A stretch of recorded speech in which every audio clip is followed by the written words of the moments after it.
Hello, welcome to Sneha teacher. இன்றைக்கி ஒரு புது கதையை பார்க்கலாம். என் பேர் பாபு. நான் சென்னையில் டிகிரி முடிச்சுட்டு அங்கேயே ஒரு பொண்ணை பார்த்து கல்யாணம் பண்ணிட்டேன். எனக்கு 2 குழந்தைங்க இருக்காங்க. ஒன்று பொண்ணு, இன்னொன்று பையன். பொண்ணுக்கு 8 வயசு, பையனுக்கு 5 வயசு. என் பொண்டாட்டி பணக்காரி. அதனால் அவள் என்னை மதிக்கவே மாட்டா. எனக்குன்னு ஒரு மதிப்பு மரியாதை இல்லவே இல்லை அவகிட்ட. என் சொந்த ஊருக்கு கூப்பிட்டாலும் கூட அவள் வரவே மாட்டா. என் பிள்ளைங்களுக்கு பரீட்சையெல்லாம் முடிஞ்சு லீவ் விட்டுருக்காங்க. 1 மாதம் சென்னையில் இருக்கிற இடமெல்லாம் சுற்றி பார்த்தோம். அதுக்கப்புறம் போர் அடிக்குதுன்னு சொல்லிட்டு என் பொண்டாட்டிகிட்ட வா ஊருக்கு போகலான்னு கூப்பிட்டேன். அவள் வரமாட்டேன்னு சொல்லிட்டா. அதனால் என் பிள்ளைய பொண்டாட்டிகிட்ட விட்டுட்டு பையனும் நானும் மட்டும் எங்கள் சொந்த ஊருக்கு போனோம். சொந்த ஊருக்கு போன இடத்துல 2 நாள் நல்லா நான் எங்கள் அம்மா வீட்டில் ரெஸ்ட் எடுத்தேன். என் பையன் பாட்டி தாத்தா கூட ரொம்ப ஜாலியாக விளையாண்டான். சந்தோஷமாக இருந்துச்சு. நான் ரொம்ப நாள் கழித்து வந்திருக்கேன்னு சொல்லி என்னை பார்க்கறதுக்கு என் சொந்த பந்தம் எல்லோரும் வந்திருந்தாங்க. சின்ன வயசில் சின்ன சின்ன சேட்டையெல்லாம் செஞ்சேன் என் அத்தை பொண்ணு கூட அந்த மாதிரி. அதனால் அவங்க என்னை பார்த்து ஒரு மாதிரி நக்கலாக சிரித்தாங்க. எனக்கு பழைய நினைவுகள்லாம் ஞாபகத்துக்கு வந்துச்சு. அப்புறம் நானும் அங்கே இங்கே எல்லாம் சுற்றி பார்த்தேன். ரொம்ப சந்தோஷமாக இருந்துச்சு. பழைய நினைவுகள்லாம் ஞாபகத்துக்கு எந்த தொல்லையும் இல்லாமல் நிம்மதியாக இருந்தேன் 2-3 நாள். அதுக்கப்புறம் என் பையன் எங்கேயாவது வெளியே கூட்டிகிட்டு போங்க அப்படின்னு சொல்லி கேட்டான். நானும் அவனை வெளியே கூட்டிகிட்டு போனேன். அதுக்கப்புறம் வேறு எங்கேயாவது ஆற்றுக்கு அந்த மாதிரி போகலாமான்னு சொல்லி கேட்டான்.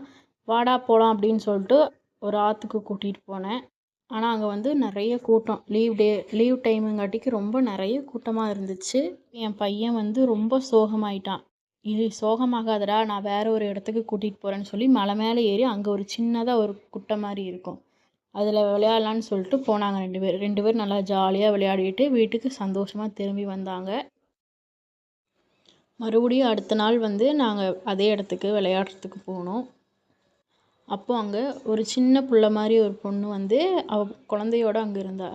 இந்த இடம் நமக்கு மட்டும்தானே தெரியும், இந்த பொண்ணு எப்படி இங்கே வந்துச்சு அப்படின்னு சொல்லிட்டு அந்த பொண்ணுக்கிட்ட பக்கத்தில் போய் பார்க்கும்போது இது மல்லிகா மாதிரி தெரியுதே அப்படின்னு சொல்லி இவன் யோசிச்சுட்டே நின்றுட்டுருக்கான். அந்த பொண்ணு இவன் பக்கத்தில் நீ பாபு தானே அப்படின்னு சொல்லி கேட்டா. இவன் ஆமாம் நான் பாபு தான், நீ மல்லிகா தானே அப்படின்னு சொல்லி 2 பேரும் கேட்டு பழைய ஞாபகங்கள்லாம் திரும்ப வந்துச்சு. இவங்க 2 பேர் சின்ன வயசில் பண்ண சம்பவமெல்லாம் ஞாபகம் வந்துச்சான். அப்போ இது என்னோடய பொண்ணு அப்படின்னு சொல்லி அவனும் அறிமுகப்படுத்தி வச்சா. இவன் இது என்னோடய பையன், என் பொண்ணு ஊரில் இருக்கா, நான் பையனை மட்டும் கூட்டிகிட்டு இங்கே அம்மா வீட்டுக்கு வந்திருக்குன்னு சொல்லி பேச ஆரம்பித்தாங்க. 2 பேரும் மணிக்கணக்காக பேசிட்டு 2 பேரும் அப்படியே நல்லா ஆற்றுல நல்லா ஜாலியாக விளையாடிட்டு வீட்டுக்கு கிளம்புனாங்க. இவன் போகிற டைமுக்கு சாப்பிட்டுட்டு போகலாம் அப்படின்னு சொல்லிட்டு சாப்பிட்டுட்டு நல்லா என்ஜாய் பண்ணிவிட்டு வீட்டில் கொண்டு போய் மல்லிகா விட்டுட்டு போயிட்டான். மல்லிகா கிட்ட ஃபோன் நம்பர் வாங்கிட்டு போனான். டெய்லியும் நான் மல்லிகா கூட நைட்டு ஃபோன் பேசிகிட்டே தான் இருப்பான். அதே மாதிரி டெய்லியும் ஆற்றுக்கு போவாங்க, விளையாடுவாங்க, சாப்பிட்டு அப்படியே வீட்டுக்கு போவாங்க. இந்த மாதிரி ஒரு 2 வாரமாக நடந்துட்டு இருந்துச்சு. டெய்லி நைட் நேரம் மணிக்கணக்காக ஃபோன் பேசிகிட்டே இருப்பாங்க. ஒரு 3 வாரம் கழித்து ஃபோன் பேசும்போது மல்லிகா ஒரே அழுக. எதுக்கு அழுகுறான்னு கேட்டப்போ, என் புருஷன் கூட நான் சண்டை போட்டு தான் இங்கே வந்தேன். இப்போ என் புருஷன் என் பிள்ளைய கூட்டிகிட்டு போயிட்டான், ரொம்ப ஒரு மாதிரி இருக்குது அப்படின்னு சொல்லி அழுதோனையும் இவனுக்கு சங்கடம் ஆயிடுச்சு. அதனால் இவனும் சரி வண்டி எடு, நம்ம போய் மல்லிகாவை பார்த்துட்டு வரலாம் அப்படின்னு சொல்லி மனசில் நினச்சிட்டு வண்டி எடுத்துகிட்டு வேகமாக மல்லிகாவை போய் பார்த்துட்டு சரி வா வெளியே போய் சாப்பிட்டுட்டு வரலான்னு சொல்லி வெளியே போய் சாப்பிட்டுட்டு மல்லிகாவை ரிட்டன் வீட்டுக்கு விட போனப்போ மழை வந்துருச்சுன்னு சொல்லிட்டு அங்கேயே சரி மழை வருது, மழை விட்டக்கப்புறம் போ அப்படின்னு சொல்லி மல்லிகா சொன்னோன்னே சரி அப்படின்னு சொல்லி போய் உட்காந்துருந்தான். நல்ல மழை வந்துட்டுருக்க போது இவங்க 2 பேரும் ஆப்போசிட்டில் உட்காந்து பேசிகிட்டு இருந்தாங்க. சரி மழை நின்னக்கப்புறம் போய்க்கோ அப்படின்னு சொல்லி. இப்போ திடீர்னு டீ குடிக்கணும்னு சொல்லி இவள் உள்ளே போனால் டீ வச்சுட்டு டீ 2 பேரும் குடிச்சிட்டு இருந்தாங்க. திடீர்னு கரண்ட் போயிடுச்சு. கரண்ட் போனோடனே அந்த வெளிச்சத்தில் மல்லிகாவோட முகம் நிலா மாதிரி தெரியுதுன்னு சொல்லிகிட்டு இருந்தான். அந்த வெளிச்சத்தில் அவள் நிறைய மல்லிகைப்பூ வச்சுருந்தா. இவனுக்கு என்ன பண்ணுறதுன்னே தெரியல. இவனுக்கு ஒரு மாதிரி ஆகுது. அப்போது மல்லிகா பக்கத்தில் இவன் கொஞ்சமாக பக்கத்தில் போய் உக்காடுறான்.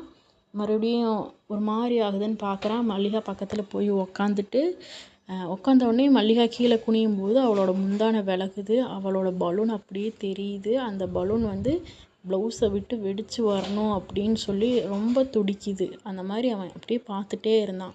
அப்படியே கொஞ்சம் கொஞ்சமாக மல்லிகா பக்கத்தில் போய் ஃபஸ்ட்டு அவள் கன்னத்தை தொட்டு அப்படியே அவள் பலூனை போட்டு நசுக்கி அவள் பலூன் வெளியே வர மாதிரி துடிக்குதுன்னு அப்படின்னு சொல்லிட்டு 2 பேரும் ரூம்குள்ளே போகிறாங்க. போனோடனையும் பாபு கேட்குறான், உனக்கும் புருஷனுக்கும் என்ன சண்டை, எதனால் நீ இங்கே இருக்க அப்படின்னு சொல்லி. என் புருஷன் என்னை தொடவே மாட்டேங்கிறான், அதனால தான் சண்டை. நான் இன்னொரு குழந்தை வேணும்னு நினைக்கிறேன், ஆனால் அவன் வேண்டான்னு நினைக்கிறான். அவன் பக்கத்தில் நெருங்கி போனாவே என்னை விட்டு விலகி விலகி போகிறான், அதனால தான் சண்டை அப்படின்னு சொல்லி இவ சொல்லுவா. இது நமக்கேற்ற ஜோடி தான் அப்படின்னு சொல்லி இவனும் மனசில் நினைப்பான். அவன் பொண்டாட்டிக்கும் நடந்த சண்டையை சொல்லுவான். என் பொண்டாட்டி பணக்காரிங்காட்டிக்கு திமிரா பேசுவா, அதனால் எனக்கும் என் பொண்டாட்டிக்கும் சண்டையே தான், அவன் என்ன மதிக்கவே மாட்டா அப்படின்னு சொல்லி இவனும் அவனோட சோகத்தை சொல்லுவான். சோகத்தை சொல்லிகிட்டே 2 பேரும் அப்படியே கட்டில் மெதுவாக படுப்பாங்க. படுத்துட்டு பாபு பேசிகிட்டே இருப்பான். நீ பேசிகிட்டே இருக்காத, என்னோடய ஆசையை நீ தீர்த்து வை அப்படின்னு சொல்லி மல்லிகா கேட்பா. சரி அப்படின்னு சொல்லிட்டு இவனும் அவனோட கடப்பாரை எடுத்து மல்லிகாவோட சாமானத்தில் விட்டு ஏற்றுன்னு ஏற்றுவான்.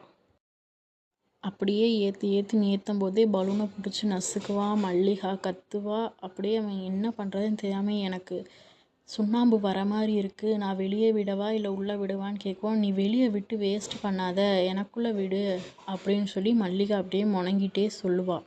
2 பேரும் சந்தோஷமாக சம்பவம் பண்ணிவிட்டு நம்மளுக்கு இந்த மாதிரி ஒரு மனைவி, அமைதியான மனைவி கிடச்சிருந்தா எவ்வளோ நல்லாயிருக்கும்னு நினச்சி பாபு வீட்டுக்கு கிளம்பிடுவான். வீட்டுக்கு போயிட்டு மல்லிகாவுக்கு ஃபோன் பண்ணி பேசுவான். எப்படி இருந்துச்சு அப்படின்னு சொல்லி. நான் ரொம்ப திருப்தியாக இருக்கேன் அப்படின்னு சொல்லி மல்லிகா சொல்லுவாள். சரி, இனிமேல் நம்ம அடிக்கடி மீட் பண்ணுவோம் அப்படின்னு சொல்லி 2 பேரும் பேசிட்டு இவனும் ஊருக்கு கிளம்பிடுவான். அவளும் அவள் புருஷன் வீட்டுக்கு போயிடுவான். எப்போல்லாம் மல்லிகா ஊருக்கு வரேன்னு சொல்லி ஃபோன் பண்ணுறாளோ அப்போல்லாம் இவனும் ஊருக்கு போய் 2 பேர் திருட்டுத்தனமாக காட்டுக்குள்ளே போய் சம்பவம் பண்ணிட்டு அப்படியே வருவாங்க. ரொம்ப சந்தோஷத்தோடு வருவாங்க. இந்த மாதிரி ஒரு மனைவி கிடைக்கலன்னு சொல்லி அவனும் கஷ்டப்படுவான். இந்த மாதிரி ஒரு புருஷன் கிடைக்கலன்னு சொல்லி இவ்வளோ ரொம்ப கஷ்டப்பட்டு இப்போ இவங்க 2 பேரும் எப்போல்லாம் மீட் பண்ணிக்கிறாங்களோ அப்போல்லாம் சந்தோஷமாக இருந்து சந்தோஷமாக சம்பவம் பண்ணிட்டு வருவாங்க. இந்த கதை பிடிச்சிருந்தா சேனலை சப்ஸ்கிரைப் பண்ணுங்கள். தேங்க்யூ.